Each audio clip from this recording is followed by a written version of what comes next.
ஸ்ரீராம நவமி 2025 நாளைய தினம் ஞாயிற்றுக்கிழமையோட வர இருக்குதுங்க. காலையிலே எழுந்து குளிச்சுட்டு பூஜை அறையில ஒரு தீபம் ஏற்றி வச்சுட்டு வெறும் வயிற்றுல இந்த மந்திரத்தை சொல்லணுங்க.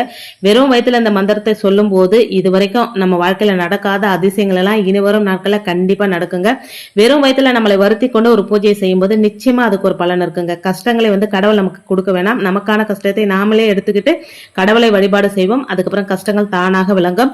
நம்மளுடைய விதியின் பயனால நம்ம அனுபவிக்க வேண்டிய கஷ்டங்கள் கூட நம்ம விட்டு விலகி செல்லணும் அப்படின்னா நாளை தினம் ராமர் வழிபாட்டை ஒவ்வொருத்தரும் அவசியம் செய்யணுங்க. ஸ்ரீராம ராம ராமேதி ரமே ராமே மனோரமே சகசரநாம தத்துல்யம் ராமநாம வரானனே.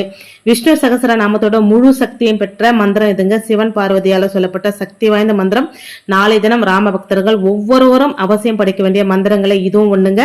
இந்த மந்திரத்தை 108 தடவை சொல்லி பாருங்க. வாழ்நாள் துன்பங்கள் ஒரே நாள்ல தருங்க. அது மட்டும் இல்லாம ராமநாமத்தை 1 கோடி முறை ஜபித்த புண்ணியமும் உங்களை வந்து சேருங்க.